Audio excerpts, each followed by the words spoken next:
اور آپ ہی سے ہم سب مدد مانگتے ہیں اور مانگتے رہیں گے۔ اے اللہ ہم سب کو اپنی رضا والی جگہ جنت کا سیدھا اور سچا راستہ دکھا کر اس پر چلا دیجئے، یعنی نبیین، صدیقین، شہداء اور صالحین کے راستے پر، جن پر آپ نے اپنا فضل و انعام فرمایا، جو نہ تو عملی کوتاہی کی وجہ سے آپ کے غضب اور غصے کی زد میں آئے اور نہ ہی علم کی کمی کی بنا پر راستے سے بھٹکے۔ آمین۔ اے اللہ ہماری اس دعا کو قبول فرما لیجئے۔ درود و سلام نازل ہو تمام انبیاء کرام پر، خصوصاً آخری نبی محمد صلی اللہ علیہ وآلہ وسلم پر، آپ کی آل اور اصحاب پر۔ اما بعد، فأعوذ باللہ من الشیطان الرجیم، بسم اللہ الرحمن الرحیم۔ إن علينا للهدى وإن لنا للآخرة والأولى فأنذرتكم نارا تلظى لا يصلاها إلا الأشقى الذي كذب وتولى وسيجنبها الأتقى الذي يؤتي ماله يتزكى وما لأحد عنده من نعمة تجزى إلا ابتغاء وجه ربه الأعلى ولسوف يرضى۔ یہ سورۃ اللیل، سورہ نمبر 92 کی آیت نمبر 12 سے لے کر 21 تک، اور اسی پر آج بروز پیر 9 اکتوبر 2023 کو الحمدللہ سورۃ اللیل مکمل بھی ہو گئی۔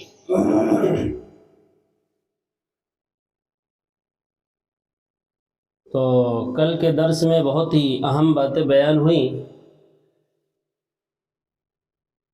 کہ ہم 3 کام کرنے والوں کے لیے جنت کا راستہ آسان کر دیتے ہیں۔ کون 3 کام تھے بھائی؟ ذرا پھر دوہرا لیں۔ فَأَمَّا مَنْ أَعْطَى، جس نے دیا، کیا دیا، کس کو دیا، اس کی تفصیل دوسری جگہوں میں اللہ نے بیان کی، جو کل تفصیل سے آ گئی بات۔ کیا دیا؟ مال دیا۔ کس کو دیا؟ غریبوں، فقیروں، محتاجوں، جو اس کے مستحق ہیں، ان کو دیا۔ یہاں صرف ہے اعطا، دیا۔ نمبر 2، واتقى، اور تقوی والی زندگی دنیا میں رہتے ہوئے گزارا، متقی۔ اور نمبر 3، جس کے لیے جنت کا راستہ، جنت کا عمل اللہ آسان کرتے ہیں۔ تیسری صفت کیا ہے؟ وہ صدق بالحسنى، قرآنی باتوں کی تصدیق کی، سچ جانا اس کو۔ تو تصدیق کب کرے گا؟ جب پہلے سے سنے گا۔ تو تصدیق کرنے کا نمبر کب آئے گا بھائی؟ جب پہلے اس سے جاننے کی کوشش سے کرے گا، یہ سامنے باتیں آئے، تصدیق کا مسئلہ تو جب آئے گا۔ جب پوری زندگی بات ہی سامنے نہ آئے تو پھر تصدیق کا مسئلہ ہی کہاں آئے؟ تصدیق اور تکذیب کا مسئلہ اس وقت ہے جب پہلے ہمارے سامنے ایک بات تو آئے۔ تو 3 عمل۔ اور جہنم کا راستہ اللہ تعالیٰ 3 کام کرنے والوں کے لیے آسان کر دیتے ہیں۔ ان کے لیے جہنم کا عمل دنیا میں رہتے ہوئے کرنا بہت آسان معلوم ہوتا ہے، جنت کا عمل کرنا بڑا مشکل معلوم ہوتا ہے۔ وہ کون لوگ ہیں؟ فرمایا وَأَمَّا مَنْ بَخِلَ، سب سے پہلے جو آدمی اللہ کے راستے میں دیتا نہیں، بخیلی کرتا ہے، اللہ کی دی ہوئی طاقت سے مال حاصل کیا پوری زندگی، اور پھر اس کے بعد جہاں جہاں اللہ نے کہا ہے دینے کے لیے وہاں دیتا نہیں ہے، بخیلی کرتا ہے۔ وَاسْتَغْنَى، تقوی والی زندگی اختیار نہیں کیا، اللہ سے ڈر ڈر کر دنیا میں نہیں چلا، بلکہ بالکل بے پرواہ رہا، جو جی میں آیا، جیسے جی چاہا ویسی زندگی گزارا۔ وَاسْتَغْنَى، بے پرواہ ہو کر زندگی گزارا۔ اور تیسری چیز جس کے لیے جہنم کا راستہ اور جہنم کا عمل کرنا آسان ہوتا ہے، وَكَذَّبَ بِالْحُسْنَى، جو حسین باتیں ہیں اللہ کی طرف سے، یعنی قرآنی باتیں، اس کی تکذیب کرتا ہے، اس کو خاطر میں نہیں لاتا۔ کبھی پڑ گئی کان میں تو کوئی بہت اہمیت اس کو نہیں دیتا۔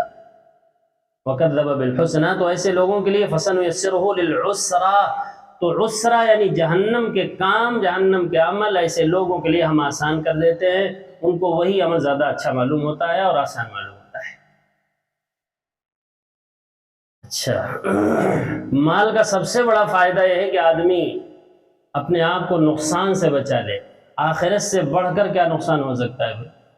اس مال سے اپنے آپ کو انسان آخرت کے ناکامی سے بچا لے اور آخرت کی تمام کامیابیوں سے ہمکنار ہو جائے، تو یہی مال جس کو اس نے حاصل کیا ہے جہنم میں جانے کا ذریعہ بن جائے گا۔ وَمَا يُغْنِي عَنْهُ مَالُهُ إِذَا تَرَدَّى، جب وہ گرنے لگے گا جہنم میں تو یہ مال اس کو بچائے گا نہیں۔ جبکہ مال کا سب سے بڑا فائدہ تو یہی ہے نا، یہ آدمی کس سے بچ جائے؟ نقصان سے بچ جائے۔ آخرت کی ناکامی سے بڑھ کر کون سا نقصان ہوگا؟ اس کو دے کر اپنے آپ کو آخرت کی ناکامیوں سے یہاں دنیا میں رہتے ہوئے بچا دو۔ یہ ہے مال کا فائدہ۔ یہ مال کا فائدہ بھی اس کو حاصل نہیں ہوا۔ اچھا بھائی، آج کا درس آیت نمبر 12 دیکھیں۔ ان علینا للہدا، یہ جو عسرا اور یسرا، جنت اور جہنم کی جو بات اللہ نے کی، اللہ نے فرمایا ان علینا للہدا، ہمارے اوپر لازم ہے کہ ہم بندوں کے سامنے ہدایت کیا ہے، گمراہی کیا ہے، وہ بیان کریں۔ کیونکہ ہم نے آگے جنت اور جہنم رکھا ہے نا، تو یہ بیان کرنا یہ تو غیب میں ہے، تو یہ بیان کرنا اور بتانا بندوں کو کس کی ذمہ داری ہے؟ اللہ کی ذمہ داری ہے، اور اللہ نے اپنی ذمہ داری ہر زمانے میں پوری کر دی، نبیوں کے ذریعے سے اور کتابوں کے ذریعے سے، اور لوگوں کو کھول کھول کر ساری باتیں بتا دیا کہ آگے زندگی میں ہے کیا۔ ان علینا للہدا، یقیناً ہدایت کو واضح کرنا گمراہی سے یہ ہمارے اوپر لازم ہے، اور ہم نے یہ کام پورے طور سے انجام دے دیا ہے۔ ہر زمانے میں نبیوں کو بھیج دیا اور اپنی کتابیں اتار دی، اور اس میں جنت کی اور جہنم کی اور حق کی، باطل کی، حلال کی، حرام کی، تمام چیزوں کی تفصیل اللہ نے کیا کر دی؟ بندوں کے سامنے رکھ دیا کھول کر کے۔ یہ ہے تقوی والی زندگی، اور یہ ہے غیر تقوی والی، اور یہ ہے ہدایت اور یہ ہے گمراہی، تمام چیزوں کو واضح کر دیا۔ اسی کو فرمایا ان علینا للہدا، ہمارے اوپر یقیناً، ان بے شک ہمارے اوپر ہی ہے کیا؟ للہدا، ہدایت کو واضح کرنا، ہدایت کے راستے کو بتانا۔ یہ کس پر تھا بھائی؟ اللہ پر۔ اللہ نے اپنا کام کر دیا، اور ہم اور آپ اپنا کام کریں۔ کیا ہدایت ہے، کیا گمراہی ہے، وہ اللہ کی کتاب سے سمجھیں۔ ایک جگہ فرمایا وَعَلَى اللَّهِ قَصْدُ السَّبِيلِ وَمِنْهَا جَائِرٌ، 14ویں پارے سورۃ النحل میں اللہ نے فرمایا اللہ ہی پر ہے قصد السبیل، راستے کو بیان کرنا۔ کون سا راستہ ہدایت کا ہے، کون سا گمراہی کا ہے، یہ بیان کرنا کس کی ذمہ داری ہے؟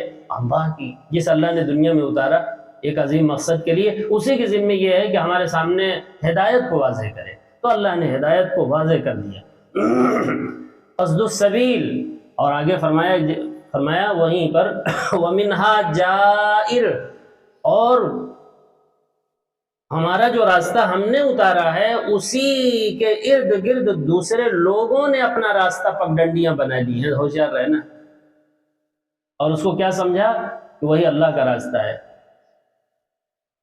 سورۃ الانعام میں اور واضح کیا، اللہ نے فرمایا وَأَنَّ هَذَا صِرَاطِي مُسْتَقِيمًا، اے پیغمبر آپ کہیے لوگوں سے میرا جو سیدھا راستہ ہے وہ یہ ہے، قرآن والا راستہ، میرا سیدھا راستہ۔ اور صراط مستقیم کون ہے؟ یہ قرآن کا راستہ، یہ ہے سیدھا راستہ۔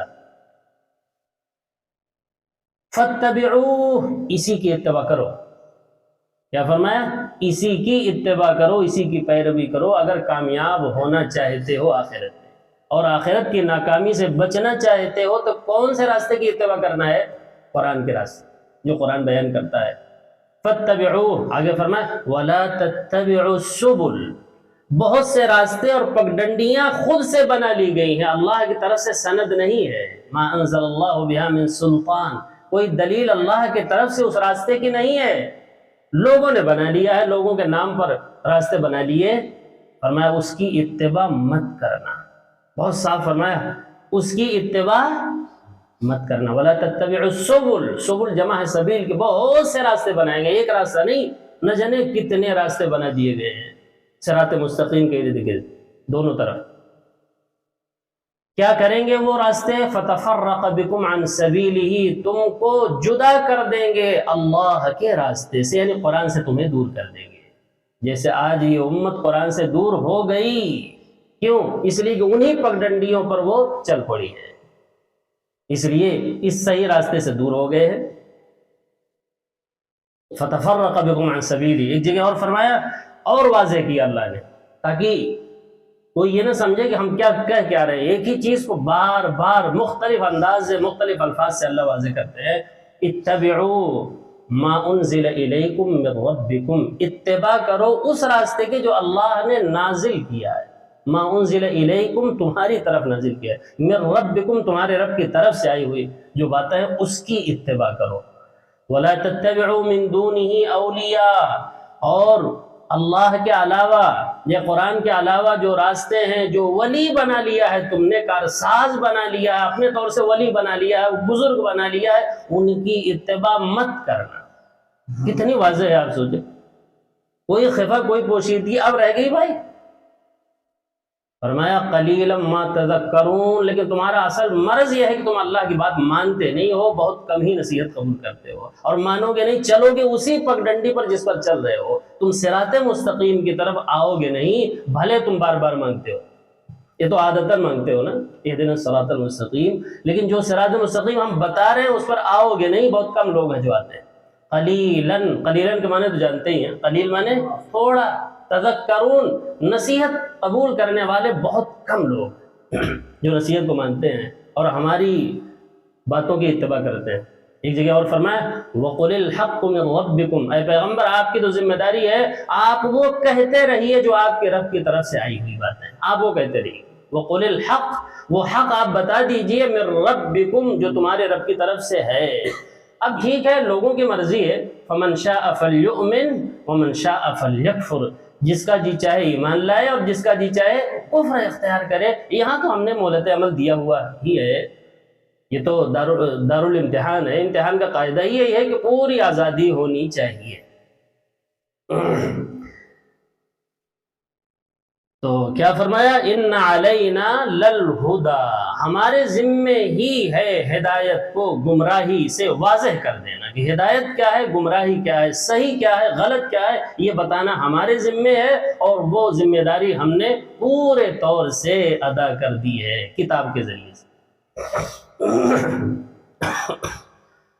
آگے فرمایا وَإِنَّ لَنَا لَلْآخِرَةَ وَالْأُولَى،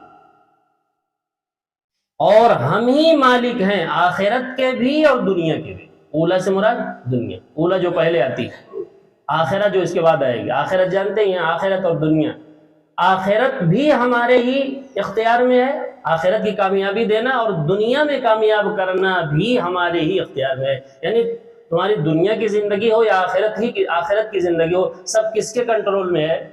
ہمارے کنٹرول میں ہے۔ دنیا کی زندگی میں جو آزادی دی ہے، جس سے لوگوں کو دھوکہ ہو رہا ہے کہ ہم جو چاہیں کریں کون پوچھنے والا ہے، نہیں، تم ہمارے کنٹرول میں ہو۔ تم کو ہم نے زمان اور مکان میں کیسے قید کیا ہوا ہے، غور نہیں کیا تم نے؟ زمان اور مکان، آسمان و زمین، یہ مکان اللہ نے بنا دی، اس سے باہر کوئی نکل سکتا ہے بھائی؟ ان تنفذوا من اقطار السماوات والارض فانفذوا، اگر تمہارے اندر طاقت ہے تو ہماری سرحدوں سے نکل کر ذرا بتا دو تو ہم جانے بڑے بہادر ہو۔ ہم نے تو تم کو قید کیا ہے آسمان و زمین میں، اسی لیے آسمان و زمین کا تذکرہ اللہ بار بار کرتے ہیں۔ اور زمان میں قید کیا ہے، زمانے میں، وقت میں، یعنی رات اور دن۔ رات اور دن کیا ہے بھائی؟ ٹائم ہے جو اللہ بدلتے رہتے ہیں، سین بدلتے رہتے ہیں، صبح لائے، شام لائے، رات لائے، دن لائے، دوپہر لائے، یہ زمان ہے، زمانہ، وقت۔ اور مکان، آسمان و زمین، چار مخلوق کا تذکرہ اللہ کثرت سے کرتے ہیں، رات اور دن، آسمان و زمین، کیونکہ انہی چاروں کے اندر انسانوں کو کیا کیا اللہ نے؟ قید کر دیا ہے۔ تو کیا فرمایا وَإِنَّ لَنَا لَلْآخِرَةَ وَالْأُولَى، یعنی دنیا کی کامیابی ہو یا آخرت کی، دونوں ہی ہمارے ہی بس میں ہے۔ دنیا چاہتے ہو جب بھی کس سے مانگو؟ ہم سے مانگو، ہمارے ہی کنٹرول میں دنیا بھی ہے اور ہمارے ہی اختیار میں آخرت بھی ہے، دنیا بھی ہے۔ ایک جگہ اور واضح کرتے ہوئے فرمایا وَمَنْ يُرِدُ ثواب الدنیا نؤتیہ منہا، جو دنیا کا بدلہ چاہتا ہو، دنیا کی کامیابی چاہتا ہو، اس کو چاہیے کہ وہ دنیا بھی کس سے مانگے؟ اللہ سے مانگے، نؤتیہ منہا، ہم اسے دے دیں گے۔ وَمَنْ يُرِدْ ثَوَابَ الْآخِرَةِ نُؤْتِهِ مِنْهَا، اور جو آخرت کا ثواب، آخرت کا بدلہ چاہتا ہے تو وہ بھی ہمارے ہی اختیار میں ہے۔ وہی مطلب ہے فَلِلَّهِ الْآخِرَةُ وَالْأُولَى، آخرت اور دنیا سب کس کے کنٹرول میں ہے، کس کے اختیار میں ہے؟ اللہ کے۔ تبارک الذی بیدہ الملک، بابرکت ہے، باعظمت ہے وہ ہستی جس کے کنٹرول میں پوری کائنات کی باغ ڈور ہے۔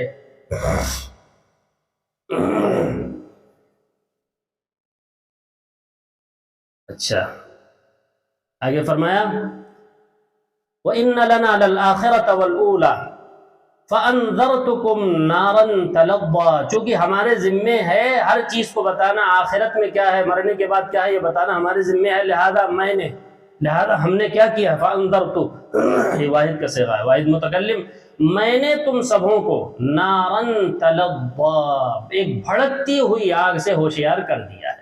اب تمہاری ذمہ داری ہے کہ اس سے اپنے آپ کو بچانے کی فکر کر لو۔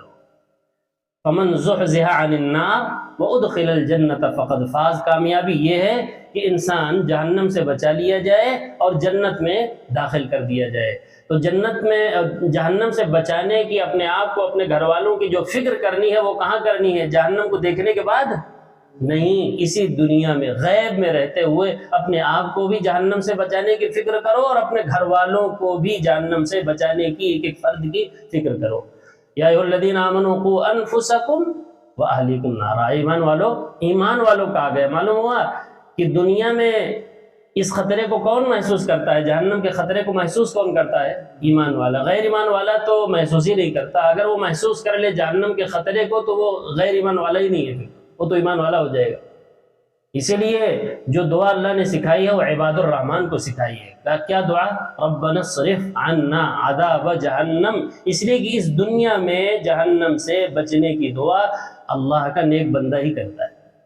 جو برے ہیں ان کو تو یقین ہی نہیں ہے، ان کے سامنے تو اچانک آئے گی، وہ وہاں دعا کریں گے، دیکھنے کے بعد وہ دعا کریں گے۔ اور مومن کون ہوتا ہے؟ جو دیکھے بغیر دنیا میں رہتے ہوئے یقین رکھتا ہے اللہ کی بات پر اور دعا کرتا ہے کہ اللہ ہمیں جہنم کی آگ سے بچا دیجیے۔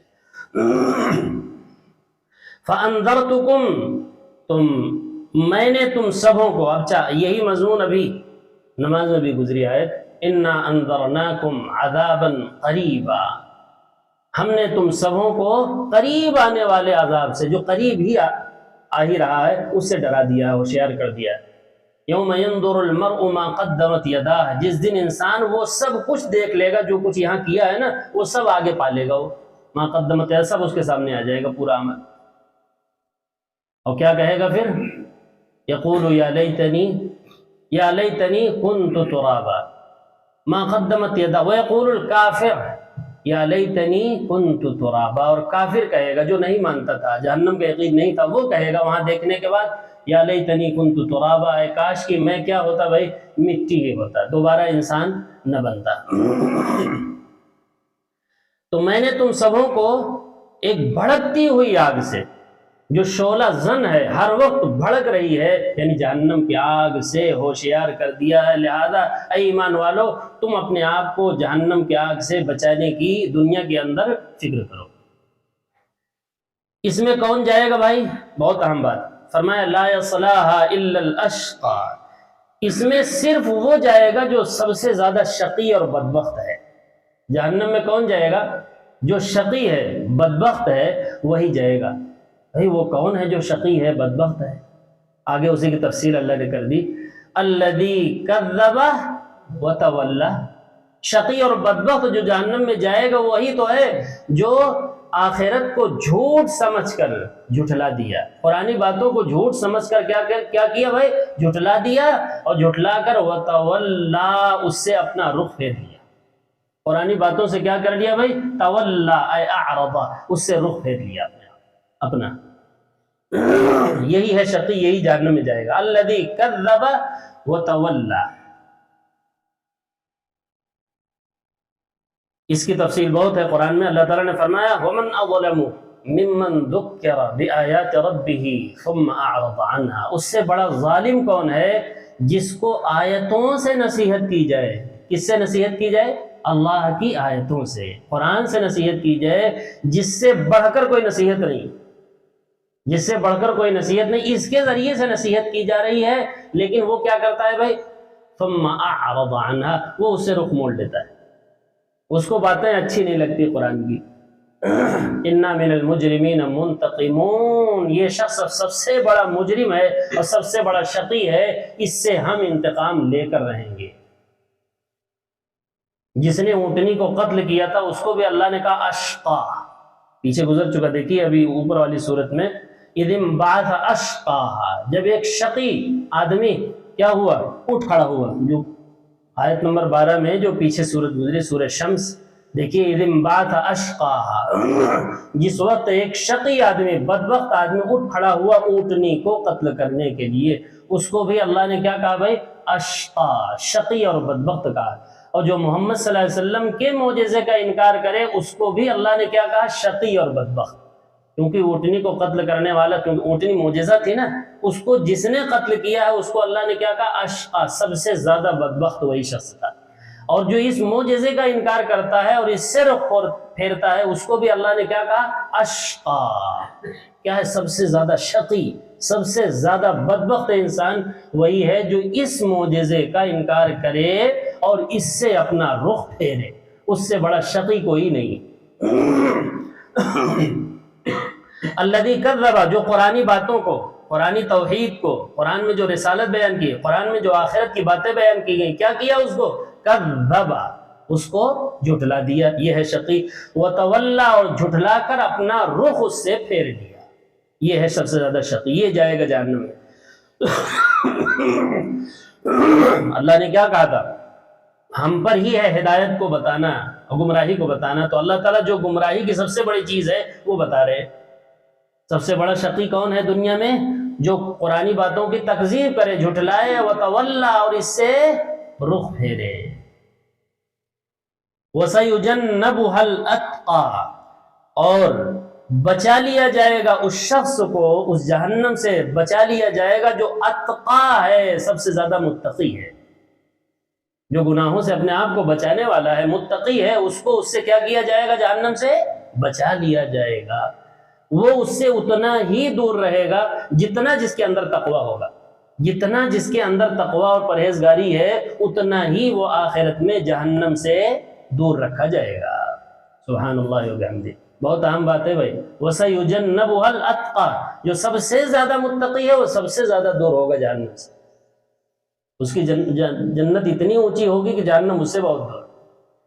وَسَيُجَنَّبُهَا الْأَتْقَى، یہ متقی ہے کون بھائی اللہ کی نظر میں؟ یہ تقویٰ آتا کیسے ہے؟ انسان کیسے پاک ہوتا ہے؟ اوپر آیا تھا قد افلح من زکاها، فلاح پا گیا، کامیاب ہو گیا جس نے اپنے آپ کا، اپنے نفس کا تزکیہ کر لیا، اپنے دل کو پاک اور صاف بنا لیا. تو انسان کا دل پاک اور صاف کس عمل سے ہوتا ہے؟ بہت سارے عمل ذکر کیے ہیں، یہاں بطور خاص جو عمل ذکر کر رہے ہیں اس کو ذرا سنیے توجہ سے. الذی یؤتی مالہ یتزکا، پر بیواؤں پر، فقیروں پر وغیرہ وغیرہ جو تفصیل اللہ نے بیان کیا، ذوی القربى والیتامى والمساکین وابن السبیل والسائلین وغیرہ وغیرہ، یہاں مال دیتا ہے. کس لیے دیتا ہے یاد رکھیں گے کیونکہ آگے اسی کی تفصیل آ رہی. کس لیے دے رہا ہے مال؟ اپنے آپ کو پاک کرنے کے لیے. پتہ چلا نہ جانے کتنے لمبے چوڑے وظیفے ہو رہے ہیں، کس کے لیے؟ اصلاح نفس کے لیے. اور اللہ اصلاح نفس کا جو طریقہ بتا رہے ہیں وہ یہ کہ اپنے مال کو دو غریبوں، فقیروں، مسکینوں، ناداروں کو، اللہ تمہیں پاک کر دے گا، اللہ تمہیں پاک کر دے گا. وَمَا لِأَحَدٍ عِنْدَهُ مِن نِعْمَةٍ تُجْزَى، یہ جو مال خرچ کر رہا ہے اتقا، متقی شخص جہنم سے بچنے کے لیے، پاک ہونے کے لیے، تو اس لیے نہیں کر رہا ہے کہ جس کو دے رہا ہے اس کا کوئی احسان ہے جس کا بدلہ دینا مقصود ہو. یہ نہیں. بعض مرتبہ مال انسان اس لیے دے رہا ہوتا ہے کسی کو چونکہ انہوں نے فلاں وقت میں ہم پر بڑا احسان کیا تھا، آج چونکہ یہ پریشان حال ہیں لہذا مجھے اللہ نے دے دیا ہے، چلو ان کو دے دیتے. اس لیے نہیں دے رہا ہے، بلکہ کس کے لیے دے رہا ہے؟ الا ابتغاء وجہ ربہ الاعلیٰ، اپنے رب اعلیٰ بلند و بالا رب کی خوشنودی کے لیے دے رہا ہے، کسی کا احسان اتارنے کے لیے نہیں دے رہا ہے۔ اس لیے بھی دیا جاتا ہے اور اس لیے دینا کوئی بری بات نہیں ہے۔ اگر کسی نے احسان کیا ہے تو ہم بھی اگر اس پر احسان کریں تو یہ کوئی بری بات نہیں ہے، اچھی بات ہے، لیکن اخلاص کا اتنا اعلیٰ پیمانہ ہے کہ اس کو تو دیتا ہی ہے، اس کے ساتھ ساتھ ان لوگوں کو بھی وہ دے رہا ہے جس نے اس کے ساتھ کبھی بھی کوئی احسان نہیں کیا ہے۔ تو احسان اتارنے ہی کے لیے نہیں دے رہا ہے، بلکہ جن لوگوں نے کوئی احسان نہیں کیا ہے اس کو بھی وہ اللہ کو راضی کرنے کے لیے اپنا مال دے رہا ہے۔ الا ابتغاء وجہ ربہ الاعلیٰ، اپنے رب اعلیٰ کی خوشنودی کے لیے وہ مال دے رہا ہے، کوئی احسان اتارنا مقصود نہیں ہے۔ ایک جگہ اللہ تعالیٰ نے فرمایا وَلَا تَمْنُن تَسْتَكْثِرْ، کسی پر احسان اس لیے نہ کیا کرو کہ کل اس سے زیادہ ہمیں دینا ہے۔ ہاں بھائی، ایسے بھی احسان کیا جاتا ہے کہ یہ شخص تو بڑا کام کا ہے، اس کے ساتھ آج موقع ہے، تھوڑا سا احسان کر دو، کل اس سے ہم بڑا کام لے لیں گے۔ تو فرمایا کہ داعی کے لیے یہ مناسب نہیں ہے کہ داعی کسی پر احسان اس لیے کر رہا ہے کہ کل اس سے ہم کو اس سے زیادہ کام لینا ہے۔ وَلَا تَمْنُن تَسْتَكْثِرْ، کسی پر احسان اس لیے نہ کرو، سورہ مدثر کی آیت ہے وَلَا تَمْنُن، کسی پر احسان اس لیے نہ کیا کرو کہ کل اس سے ہمیں زیادہ کچھ لینا ہے۔ تو موقع اچھا رہے گا، آج اس کے پریشانی میں ہم کام آ جائیں گے تو کل ڈبل کام اس سے ہم لے سکیں گے، اس لیے کسی پر احسان نہ کیا کرو۔ اور یہ جگہ فرمایا دیکھو اے ایمان والو، لا تبطلوا صدقاتکم بالمن والاذى، اپنے صدقے کو، اپنے خیرات کو دو چیزوں سے باطل نہ کیا کرو۔ دو چیزیں ایسی ہیں جو انسان کے صدقے اور خیرات کو ختم کر دیتی ہیں۔ بہت اہم چیز ہے بھائی، اس کو سن لیجئے۔ یہ عام طور سے صدقہ کرنے والے نہ جاننے کی وجہ سے وہ کام کرتے ہیں، جس کی وجہ سے ان کا صدقہ اور خیرات سب باطل ہو جاتا ہے۔ تو اللہ تعالیٰ نے سورۃ البقرہ پارہ 3 میں فرمایا وَيَا أَيُّهَا الَّذِينَ آمَنُوا لَا تُبْطِلُوا صَدَقَاتِكُمْ بِالْمَنِّ وَالْأَذَىٰ، اے ایمان والو اپنے صدقہ، اپنے خیرات، اپنے عطیات کو احسان جتلا کر اور تکلیف دے کر باطل نہ کیا کرو۔ اگر کوئی موقع آیا، ناراض ہوئے، تو آپ غصے میں آ کر ابھی ہم نے تم کو 3000 دیا تھا تمہاری ضرورت کے لیے، شرم نہیں آتی؟ مجھ سے بات کرتے ہو؟ کیا ہوا جانتے ہیں؟ سارا صدقہ آپ کا باطل ہو گیا۔ یہ احسان جتلاتے ہی صدقہ گیا، خیرات گیا، اگر اس کا احسان جتلایا تو۔ ہوتا ہے کہ نہیں ہوتا ہے؟ سب کرتے ہیں، لوگ جانتے نہیں۔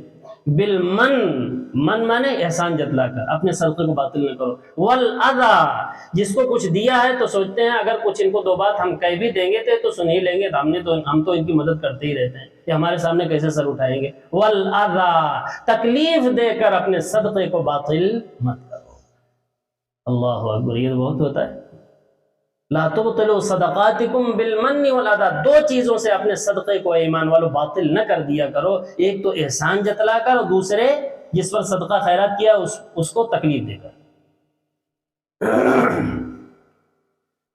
تو کس لیے دے رہا ہے بھائی؟ وہ صرف اور صرف اللہ کی رضا کے لیے دے رہا ہے اور اپنے آپ کو پاک کرنے کے لیے دے رہا ہے، اور کوئی مقصد اس کا نہیں ہے۔ الا ابتغاء وجہ ربہ الاعلیٰ، تو ایسے شخص کو اللہ تعالیٰ جہنم سے تو دور رکھے گا ہی، اس کے ساتھ ساتھ وَلَسَوْفَ يَرْضَىٰ، ان قریب اللہ تعالیٰ اس سے راضی ہو جائے گا۔ ابھی تو وہ دنیا میں ہے نا، اور آخرت میں اللہ اس سے راضی ہو جائے گا، اور جب راضی ہو جائے گا تو پھر کیا اعلان کرے گا؟ فَادْخُلِي فِي عِبَادِي وَادْخُلِي جَنَّتِي، اے میرے بندے میری رضا والی جگہ جنت میں داخل ہو جاؤ، اور جنت میں داخل ہونے سے پہلے میرے نیک بندوں میں شامل ہو جاؤ۔ فَادْخُلِي فِي عِبَادِي، میرے نیک بندوں میں شامل ہو جاؤ، اور نیک بندوں میں شامل ہو کر وَادْخُلِي جنتی، میری بنائی ہوئی بہترین جنت میں داخل ہو جاؤ۔ کیوں بھائی؟ اس لیے کہ اللہ تعالیٰ اس کے اس مال کے دینے سے راضی ہو گیا۔ وَلَسَوْفَ يَرْضَىٰ کے معنی ہیں اللہ تعالیٰ اتنا دے گا اسے کہ یرضیٰ، وہ شخص راضی ہو جائے گا، اور یہ بھی مطلب ہے کہ اللہ اس سے راضی ہو جائے گا۔ اللہ راضی ہو جائے گا تو وہ اعلان کرے گا یا ایتھا النفس المطمئنہ ارجعی الی ربک راضیۃ مرضیہ، وہی لفظ ہے راضیۃ مرضیہ، میرے بندوں میں شامل ہو جاؤ اس حال میں کہ اللہ تمہارے دنیا میں کیے ہوئے اعمال سے راضی ہے، مرضیہ، اور تم آج اللہ کی عطا سے راضی ہو۔ اس حال میں فادخلی فی عبادی، آؤ میرے نیک بندوں میں شامل ہو جاؤ، وادخلی جنتی، اور میری رضا والی جو جگہ ہے جنت اس میں شامل ہو جاؤ۔ اللہم اجعلنا منہم، اللہ تعالی ہم سب لوگوں کو بھی انہی لوگوں میں سے بنائے۔ اللہم انا نسألک الجنہ ونعوذ بک من النار، اے اللہ ہم سب آپ سے جنت کا سوال کرتے ہیں اور جہنم سے پناہ مانگتے ہیں۔ سبحان ربك رب العزة عما يصفون وسلام على المرسلين والحمد لله رب العالمين۔